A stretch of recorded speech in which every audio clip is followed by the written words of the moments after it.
వర్తమానానికి వెళ్ళడానికి ముందుగా ఆదికాండము 26వ అధ్యాయము. उत्पत्ति किताब 26वां अध्याय. ఆదికాండము 26వ అధ్యాయము. उत्पत्ति किताब 26वां अध्याय.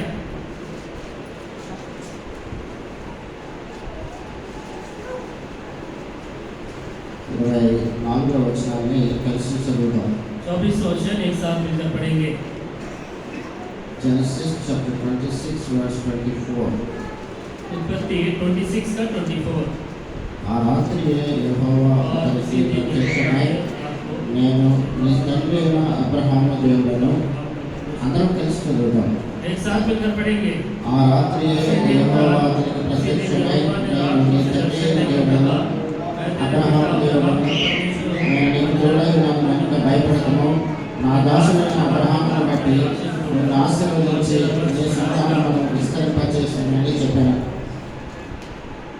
ప్రభు సహాయం కొరకే ప్రార్థిస్తున్నాం. परमेश्वर की सहायता के लिए प्रार्थना करेंगे. స్తోత్రం తండ్రి, వందనాలు ప్రభా. అల్పుడను ఇంకేమి వాడను, అయినప్పటికీ కూడా ప్రభా జ్ఞాపక శక్తి లేని వాడను, అయినప్పటికీ కూడా ఘనమైన మీ పరిచర్యలు నన్ను కూడా తండ్రి మీరు ఈ రీతిగా నిలబెట్టుకొని మీ వాక్యాన్ని నాకు దయచేస్తున్నందుకు వందనాలు తండ్రి. ప్రభా మీరు మాతో మాట్లాడమని వేడుకుంటున్నాను ప్రభా. తండ్రి మండలం అంతా మీ ఆధీనంలో ఉంచుకోనండి ప్రభా. మీ ప్రియులు తండ్రి దాహంతో ప్రభా మీ యొక్క వాక్యాన్ని వినాలని, ఆరాధించాలని ప్రభా, సహవాసంలో నిలిచి ఉండాలని, ప్రభు బలలో పాలు పొందాలనే ఉద్దేశంతో తండ్రి వారి వచ్చేటగా ప్రభా తృప్తి గల తండ్రి ఆత్మ మీరు వారికి దయచేయండి. అదే రీతిగా తండ్రి వారిని ప్రభు ఆశీర్వదించి నడిపించమని, ఈ యొక్క వాక్య పరిచర్యలు కూడా మీరు మాకు సహాయపడమని ఈ ప్రార్థన మా ప్రభువును ట్రాన్స్లేట్ చేస్తున్న మీ దాసును కూడా జ్ఞాపకం చేసుకొని మమ్మల్ని ఇద్దరిని కూడా మీ శిలువ చాటును మరుగుపరిచి మీరే మహిమ పొందమని ఈ ప్రార్థన మా ప్రభువును ప్రియ రక్షకుడైన యేసుక్రీస్తు వారి ఘన నామములో మీకు వినయంతో ప్రార్థించి వేడుకుంటున్నాం తండ్రి. ఆమేన్. ఈ యొక్క భాగంలో మనం చూసినట్లయితే जैसे इस बार में हम देखते हैं ఇక్కడ అనేకమైనటువంటి శ్రమలను లేక పోరాటాలను ఇక్కడ ఇస్సాకు ఎదుర్కోవాల్సి వచ్చినటువంటి సన్నివేశాన్ని మనం చూడొచ్చు. यहाँ पे इस कई प्रकार की समस्याओं का या लड़ाई झगड़े का सामना करना पड़ा. కనుక తన తండ్రి చేసినటువంటి పనులను తాను పొందడానికి అనేక ఇబ్బందులను అతను ఎదుర్కొనవలసి వచ్చినట్టుగా మనకి ఇక్కడ బైబిల్ గుర్తు చేస్తుంది. उसके पिता ने जो जो काम किया है उसके कारण बहुत सारी लड़ाई झगड़े का सामना करना पड़ा. అయినప్పటికీ కూడా దేవుడు అతన్ని విడిచిపెట్టలేదు. पर भी परमेश्वर उसे नहीं छोड़ा, అతనికి తోడుగా ఉన్నాడు. उसके संग रहा. ఆయన ఆశీర్వదించాలని చెప్పాడు 24వ వచనంలో. उन्होंने कहा मैं तुझे आशीष दूंगा करके उन्होंने कहा. ఏమన్నాడు ఆయన ప్రత్యక్షమైన నీ తండ్రి అయిన అబ్రహాము దేవుడను, నేను నీకు తోడుగా ఉన్నాను, భయపడకుము. నా దాసుడైన అబ్రహామును బట్టి నిన్ను ఆశీర్వదించి నీ సంతానమును విస్తరింపచేయుదునని చెప్పాను. मैं तेरे पिता अब्राहम का परमेश्वर हूँ, मत डर क्योंकि मैं तेरे साथ हूँ और अपने दास अब्राहम के कारण तुझे आशीष दूंगा और तेरा वंश बढ़ाऊंगा. కనుక మనం కూడా మన తండ్రి అయినటువంటి మరి అబ్రహాము ద్వారాగా, అదేవిధంగా మరి ఇస్సాకు యాకోబుల ద్వారాగా, అదే రీతిగా మనం చూస్తూ వెళ్తున్నట్లయితే దావీదు ద్వారాగా, ప్రభువైన యేసుక్రీస్తు ద్వారాగా ఈ రోజున మనమందరం కూడా ఆశీర్వదించబడుతూ వస్తూ ఉన్నాము. जैसे पिता अब्राहम, जैसे इसहाक, जैसे याकूब और दाऊद के द्वारा उसी प्रकार हम भी आशीष पाते हुए आ रहे हैं. ఇక్కడ మనం చూసినట్లయితే 16వ వచనంలో చూసినట్లయితే 16वां वचन में हम देखते हैं, ఇది ద సేమ్ చాప్టర్ ఆదికాండం 26వ అధ్యాయం 16వ వచనంలో మనం చూసినట్లయితే చదవండి. 16वां वचन पढ़िएगा इसी अध्याय में.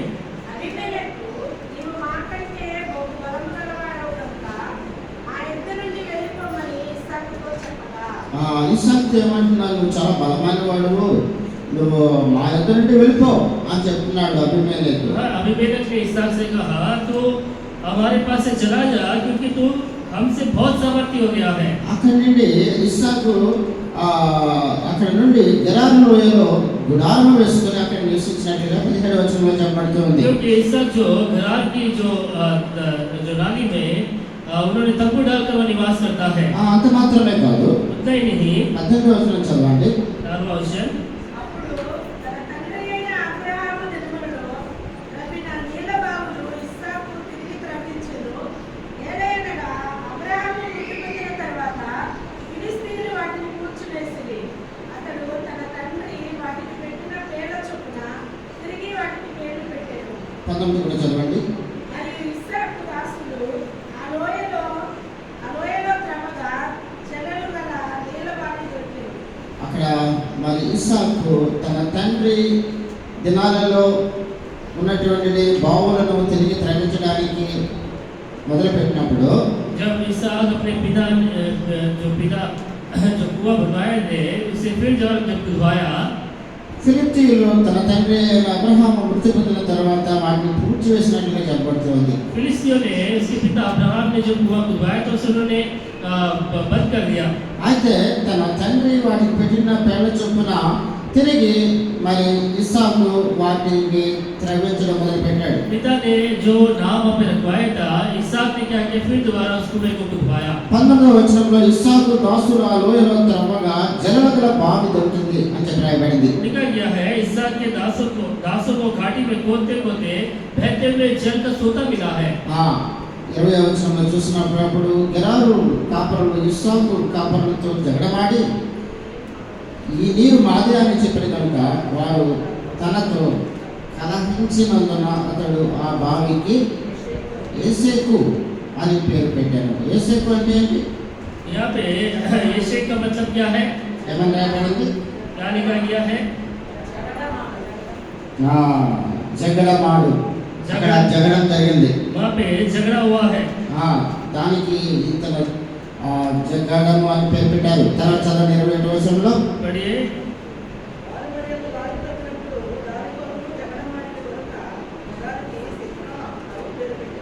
వారు మరొక బావితో ఉన్నప్పుడు దాని కొరకు జగడమాడిన కనుక దానికి సిత్న అని పేరు పెట్టాను.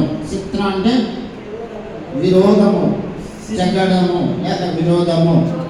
झगड़ा, सित्ता, विरोध करना।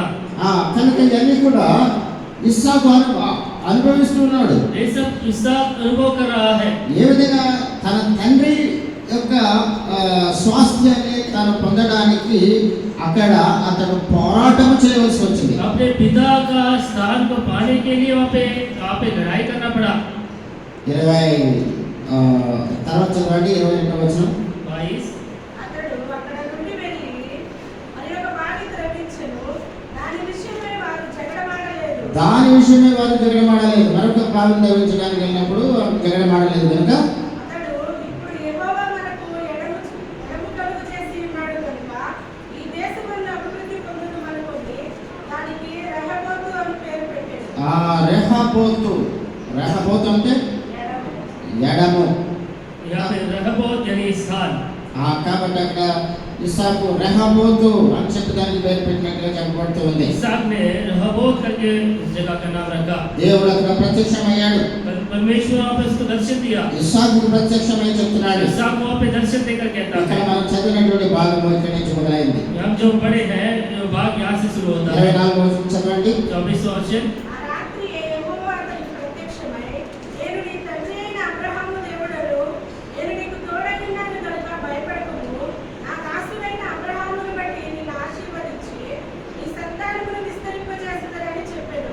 కనుక ఈ విధంగా దేవుడు మరి అబ్రహామును బట్టి ఇస్సాకును ఆశీర్వదించాడు. परमेश्वर अब्राहम के प्रति इसहाक को भी आशीष दिया। కనుక ఇస్సాకును బట్టి ఆ యొక్క వంశం అంతా కూడా ఆశీర్వదించబడుతూ ఉంది. దాంట్లో మనం కూడా పాలిభాగస్తులుగా ఉన్నాం. इसहाक के द्वारा उसका सारा वंश आशीष पाता है, उसमें सहभागी हम भी है। ఈ రీతిగా మనం ఇంకా చూసుకుంటూ వెళ్తున్నట్లయితే సమయం లేదు కానీ और देखते हुए जा सकते हैं, समय नहीं है। అక్కడ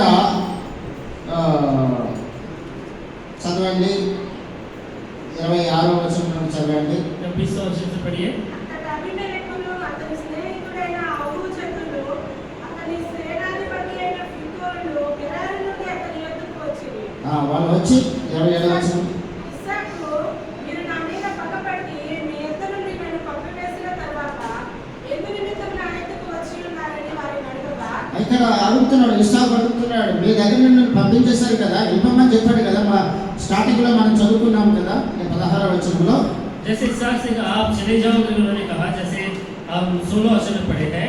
ఇక్కడ నన్ను పంపివేసిన తర్వాత ఎందు నిమిత్తం నా ఎదుగు వచ్చి ఉన్నారని వారిని అడిగినట్లు చెప్పబడుతూ ఉంది. जब आपने मुझे भेज दिया फिर क्यों मेरे पास आए आप मुझसे बातें करने के लिए? 28వ వచనంలో వారు నిశ్చయముగా యెహోవా నీకు తోడుగా ఉండుట చూచితిమి కనుక మనకు అనగా మాకును నీకును మధ్య ఒక ప్రమాణం ఉండాలని చెప్తూ ఉన్నారు. हमने तो प्रत्यक्ष देखा है कि यहोवा तेरे साथ रहता है, कि हमने सोचा कि यहोवा की ओर से धन्य आपके हमारे बीच में शपथ की जाए। మరి ఇంకా ఏం చెప్తున్నారు వాళ్ళు? और वे क्या कह रहे ఇక్కడ हैं? ఒక ప్రమాణం ఉండాలని చెప్తున్నారు. यहाँ पे एक शपथ होनी चाहिए, ఎందుకంటే యెహోవానికి తోడుగా ఉండాలని మేము చూసామంటున్నారు. क्योंकि यहोवा तेरे साथ है करके हमने देखा है। అంటే వీళ్ళు కాళ్ళబేరానికి వచ్చినట్టుగా ఉంది. हाँ, यहाँ पे देखते हैं कि उसके पाँव पर आके गिर पड़े हैं। మేము నిన్ను ముట్టక నీకు మేలే తప్ప మరేమీ చేయక నిన్ను సమాధానముగా పంపివేస్తుంది కనుక నీవును మాకు కీడు చేయకున్నట్లు నీతో నిబంధన చేసుకుందామని అనుకోండి. ఇప్పుడు నీవు యెహోవా ఆశీర్వాదమునందిన వాడవని అతడు వారికి విందు చేయగా వారు అన్నపానములు పుచ్చుకునేది. కాబట్టి ఇక్కడ ఏం జరిగింది? देखते हैं जैसे पड़े हैं, यहाँ पे क्या हुआ है?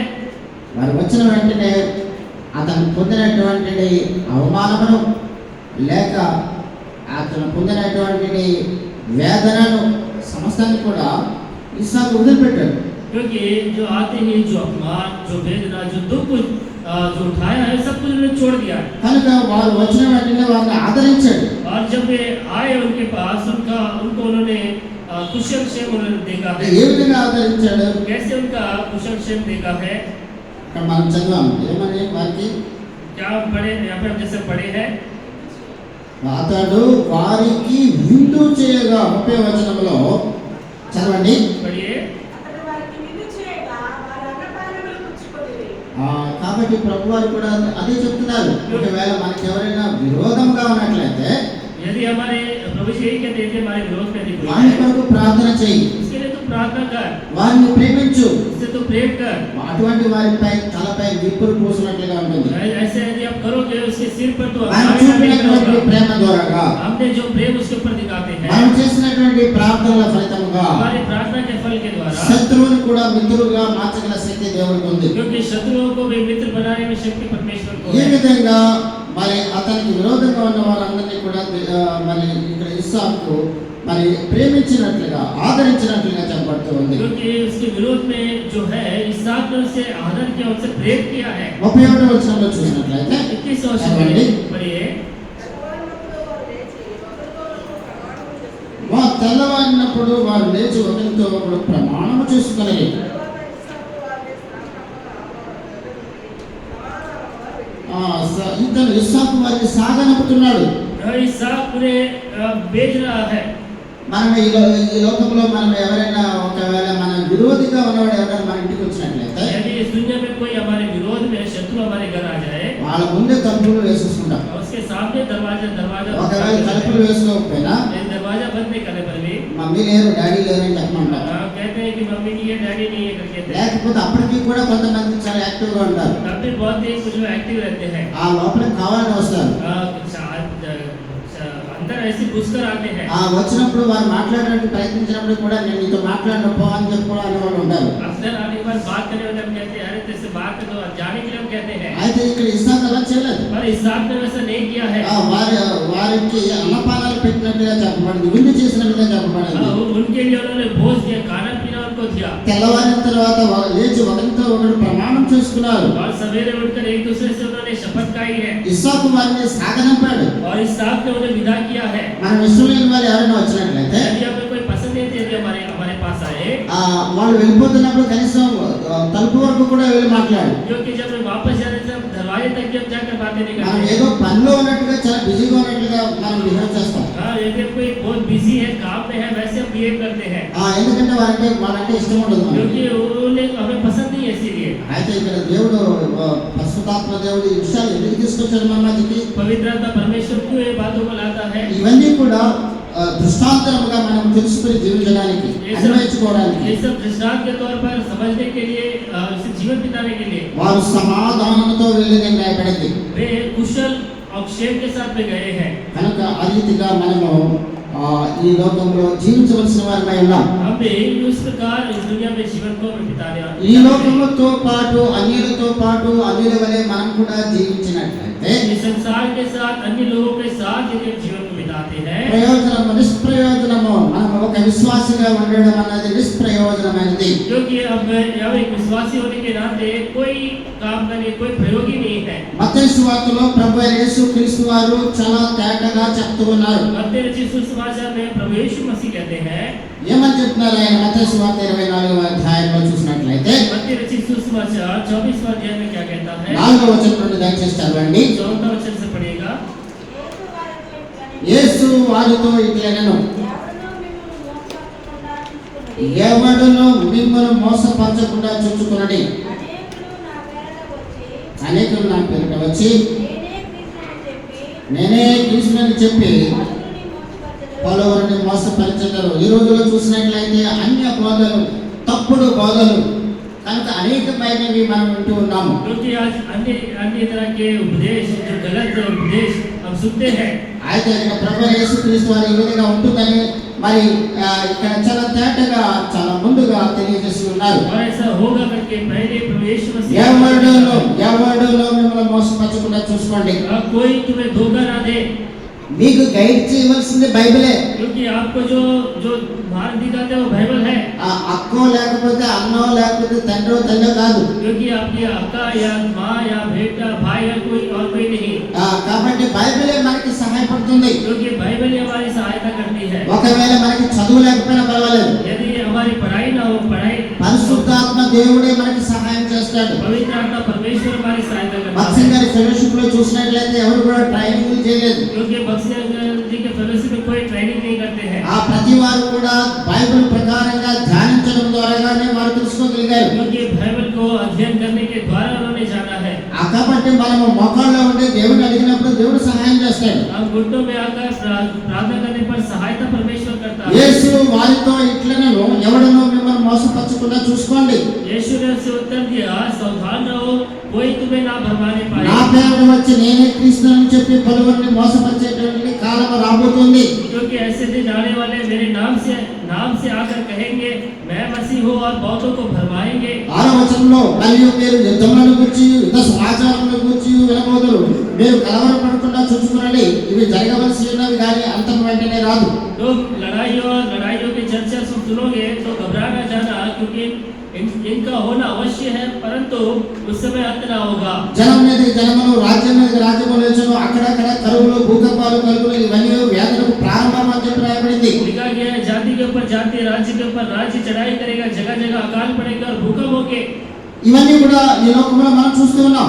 ये सब कुछ हम इस दुनिया में देख रहे हैं. అనేక రాజ్యాలలో కరువు వెళ్తూ ఉంది, कई राज्यों में अकाल पड़ रहा है, అనేక రాజ్యాలలో యుద్ధాలు జరుగుతున్నాయి, कई राज्यों में युद्ध हो रहे हैं, అనేక చోట్ల భూకంపాలు జరుగుతున్నాయి, और कई जगहों में भूकंप हो रहे हैं, అనేక చోట్ల శ్రమలు పాలు చేసి చంపేటువంటి పరిస్థితులు కూడా ఉన్నాయి. कई जगहों में पीड़ा देकर उन्हें जान से मार डालते हैं.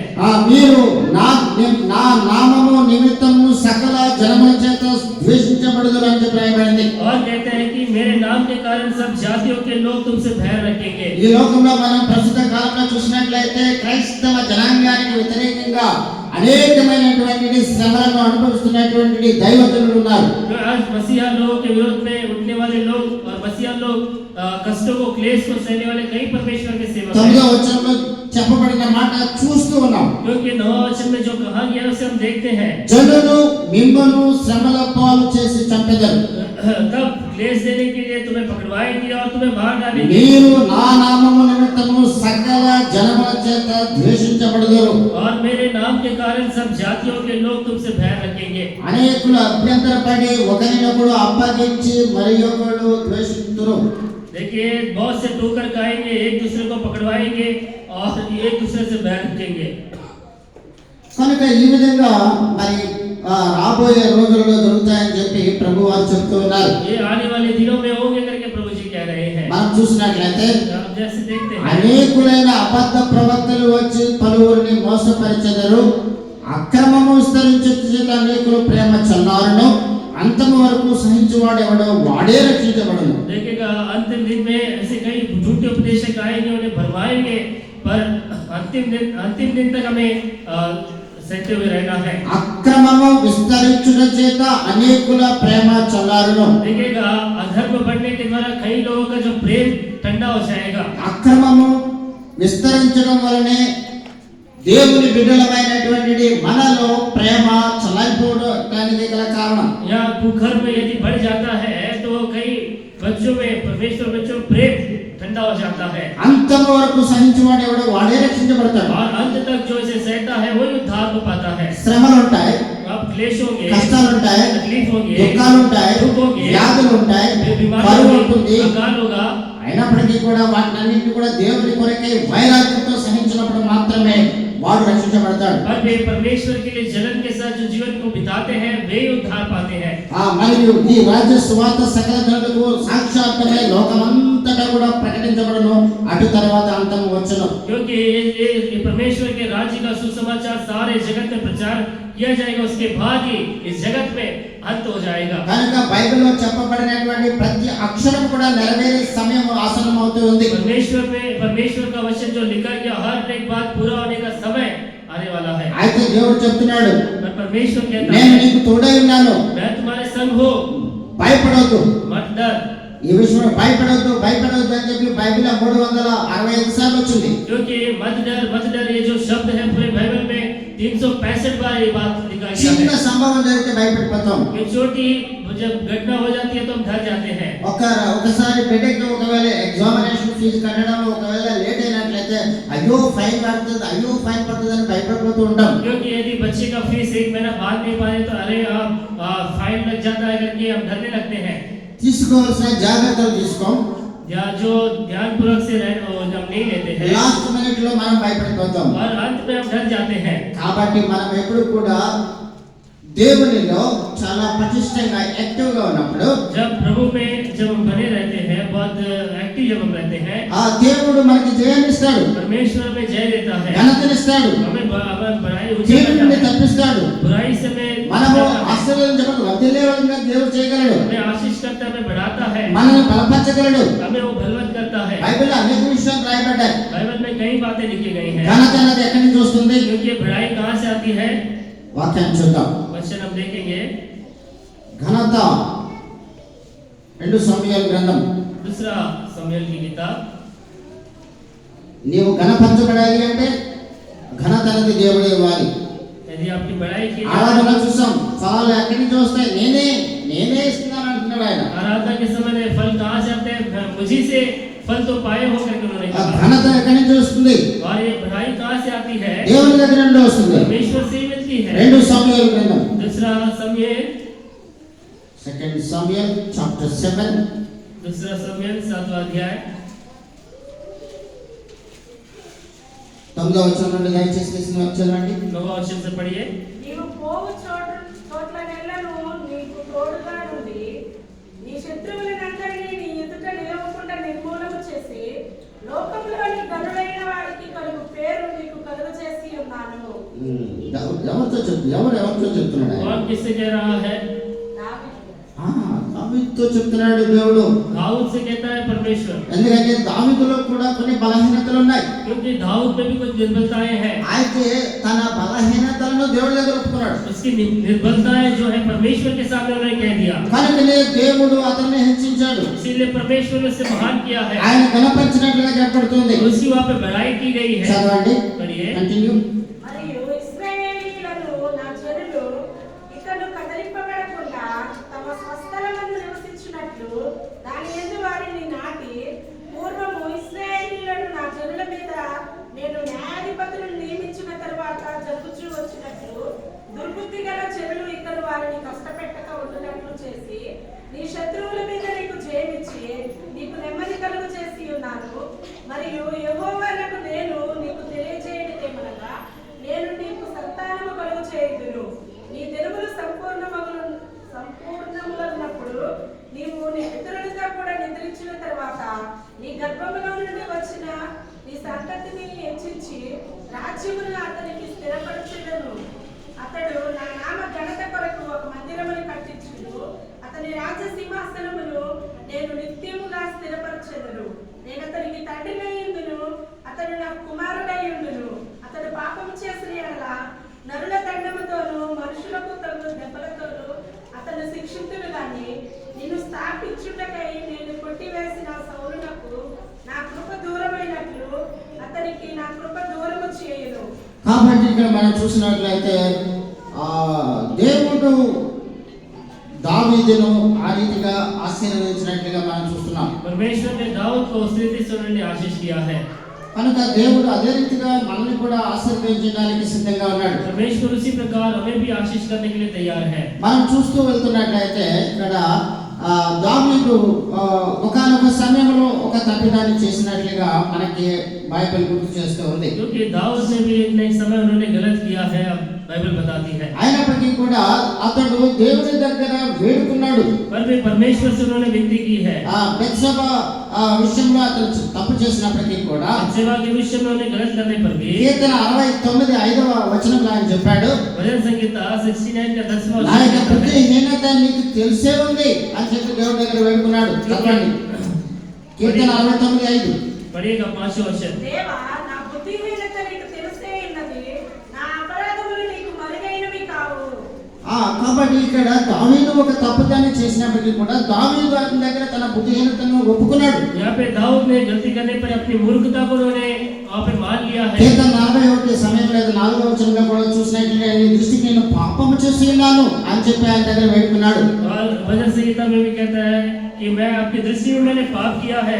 కీర్తన 32:5 లో కూడా మనం చూసినట్లయితే నేను చేసినటువంటి పాపాన్ని కప్పుకొనక నేను ఒప్పుకున్నానని చెప్తున్నాడు. क्योंकि उसी प्रकार भजन संगीता 32वां अध्याय में भी कहता है मैंने अपने पाप को मैंने छिपाया नहीं, उसे मैंने प्रकट किया है कहता है. కనుకనే దేవుడు దావీదును ఆ రీతిగా ఘనపరచాడు.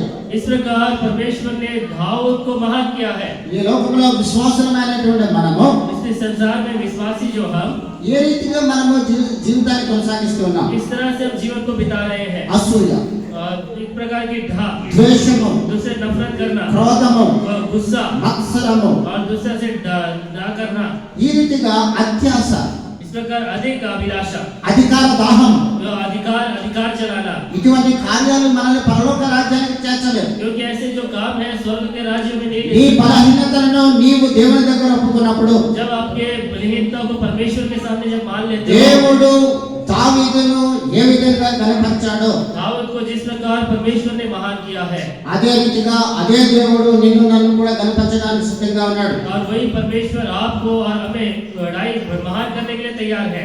కాబట్టి దేవుడు దావీదుకి ఇచ్చినటువంటి వాగ్దానాన్ని అనుసరించి అతని కుమారుడైనటువంటి సొలొమోనుని ఆశీర్వదించాడు. क्योंकि परमेश्वर ने दाऊद को जो वायदा दिया अपने पुत्र सुलेमान को उन्होंने आशीष किया అతను వర్ధిల్లాడు. और वो वृद्धि हुआ. మొదటి దినవృత్తాంతములు पहला इतिहास 22వ అధ్యాయం 22वां अध्याय, మొదటి దినవృత్తాంతములు 22వ అధ్యాయము पहला इतिहास 22वां अध्याय 11వ వచనం తీసుకొని చదవండి. 11वां वचन. నా కుమారుడా, యెహోవా నీకు తోడుగా ఉండును గాక.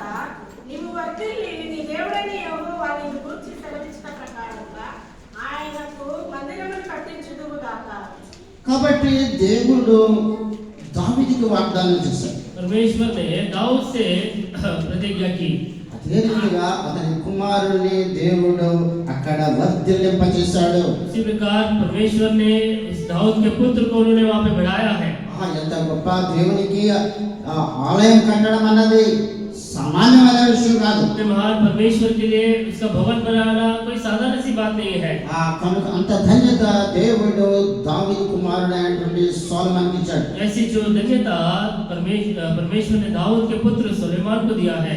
దేవుడు నీకు నాకు కూడా అదే అవకాశాన్ని ఇస్తూ ఉన్నాడు. परमेश्वर आपको और हमको वही मौका देता है. దేవుని ఆలయాన్ని నిర్మించడానికి, परमेश्वर के घर भवन को बनाने के लिए, బిల్డింగ్ గురించి కాదు, बिल्डिंग के बारे में नहीं, ఆత్మ సంబంధమైనటువంటి ఆలయాన్ని నిర్మించడానికి, आत्मीय भवन बनाने के लिए, ఆ విధంగా మనల్ని వర్ధిల్లింపజేయడానికి उस प्रकार में महान करने के लिए దేవుడు ఈ లోకంలో నిన్ను నన్ను కూడా ఏర్పరచుకుని ఉన్నాడు. परमेश्वर ने आपको हमें इस दुनिया में चुन लिया है. కాబట్టి ఆయన బలపరుస్తాడు. वो हमें बलवंत करता है. ఎందుకంటే ఎజ్రా మరి మరి పడైపోయినటువంటి మందిర పునర్నిర్మాణం కొరకే అతను చేసినటువంటి ప్రార్థన దేవుడు విన్నాడు. क्योंकि इज़राइल जो है, जो गिरी हुई जो परमेश्वर के भवन को फिर दोबारा पुनः निर्माण करने के लिए उन्होंने प्रार्थना किया है। దేవుడు అదే కార్యాన్ని ఎజ్రాకు ఏ విధంగా సహాయం చేశాడో అదే విధంగా మనకు కూడా సహాయం చేయడానికి సిద్ధంగా ఉన్నాడు. जो परमेश्वर इज़राइल की जो सहायता की है, हमारी सहायता करने के लिए तैयार है। ఆ వాక్యాన్ని చూద్దాం. ఎజ్రా 7వ అధ్యాయము.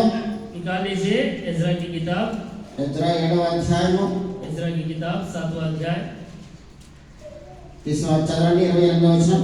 28 वचन। నా దేవుడైన యెహోవా హస్తము నాకు తోడుగా ఉన్నందున నేను బలపరచబడి నాతో కూడా వచ్చుటకు ఇశ్రాయేలీయుల ప్రధానులను సమకూర్చుకుని. అదే 6వ వచనం చదవండి. 6वां वचन। ఈ ఎజ్రా ఇశ్రాయేలీయుల దేవుడైన యెహోవా అనుగ్రహించిన మోషే యొక్క ధర్మశాస్త్రమందు ప్రవీణత గల శాస్త్రి. కాబట్టి అతను ఎంతో జ్ఞానవంతుడు. क्योंकि इतना ज्ञानी है, అయినప్పటికీ కూడా అతను దేవుడు అనుగ్రహించినటువంటి ఆయన జ్ఞానమును దేవుని యొక్క మందిర పునర్నిర్మాణం కొరకు ఆయన ప్రయాసపడ్డాడు. परमेश्वर के भवन के पुनर्निर्माण के लिए उन्होंने प्रयास किया। కనుక దేవుని పనిలో మనం ఉన్నప్పుడు, जब परमेश्वर के काम में जब हम रहते हैं, నిస్వార్థముగా దేవుని సేవ చేస్తున్నప్పుడు निस्वार्थ के साथ जब परमेश्वर की सेवा करते हैं, దేవుడు తప్పనిసరిగా ఆయా కుటుంబాలను అమితంగా ఆశీర్వదించడానికి సిద్ధంగా ఉన్నాడు. परमेश्वर परिवारों को आशीष करने के लिए वो तैयार है। వారి జీవితంలో జయాన్ని దేవుడు దయచేస్తాడు. परमेश्वर उनके जीवन में जय देता है, వారి యొక్క సంతానాన్ని దేవుడు అభివృద్ధి పరుస్తాడు. परमेश्वर उनके संतान को बढ़ाता है, కీడు రాకుండా దేవుడు వారిని తప్పిస్తానని కూడా చెప్తూ ఉన్నాడు. बुराई आने से परमेश्वर उनसे बचाता है।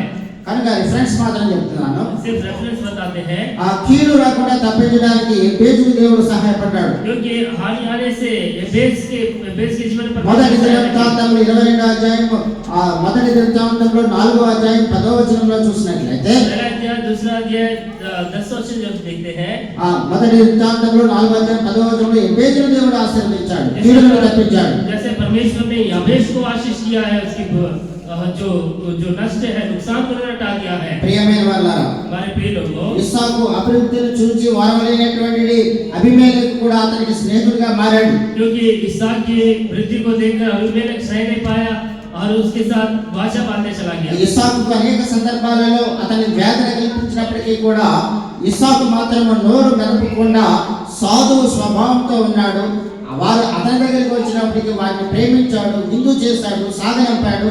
ఆ రీతిగా ఆ యొక్క గుణాలను మనం కూడా అలవర్చుకున్నప్పుడు దేవుడు మనలను, మన సంతతిని కూడా ఆశీర్వదించి హెచ్చించేవాడిగా ఉన్నాడు. अबीमेलेक इतना कुछ इसहाक के विषय में कहने पर भी सहते हुए आया, सहन रखा, उनको बोझ दिया और वो आशीष पाते, इसहाक अपने जीवन में आशीष पाते हुए आया। నేడు నీవు కూడా దేవుని ఎదురుగా ఇస్సాకు వలె జీవించినప్పుడు आज इसहाक की तरह यदि आप जीवन बिताओगे, దేవుడు తప్పనిసరిగా నీకు, నీ కుటుంబానికి కూడా తోడుగా ఉండి परमेश्वर आप अपने परिवार के संग रहकर, దేవుడు నిన్ను ఆశీర్వదించి परमेश्वर आपको आशीष देकर ఆత్మ సంబంధమైన మేలులతో పాటు आत्मा से संबंधित भलाइयों के साथ ఈ లోక సంబంధమైన ప్రతి ఆశీర్వాదాన్ని దేవుడు ఇవ్వడానికి సిద్ధంగా ఉన్నాడు. संसार की आशीषों को देने के लिए परमेश्वर तैयार है। ఎందుకంటే ఆయన దేవుడు వాగ్దానం చేశాడంటే परमेश्वर ने प्रतिज्ञा किया है तो తప్పనిసరిగా నెరవేర్చేవాడు. और उसे पूरा भी करता है। కాబట్టి ఆయన చెప్పాడు, నేను నీ తోడుగా ఉన్నాను కనుక భయపడొద్దు. उन्होंने कहा, मैं तुम्हारे संग हूँ, तुम मत डर।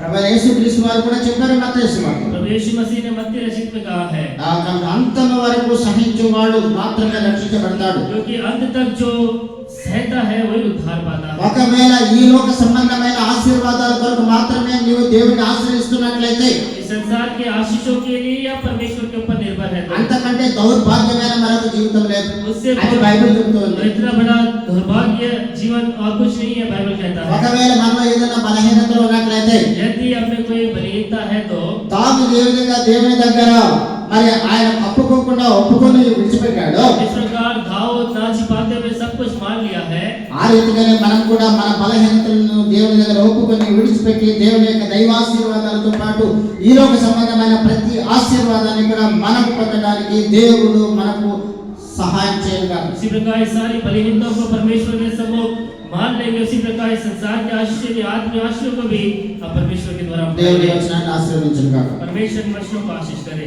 ఆమేన్. మనం లేచి నిలబడి ఒక పాట పాడుకుందాం. खड़े होकर हम एक गीत गाएंगे। ఆ సమయం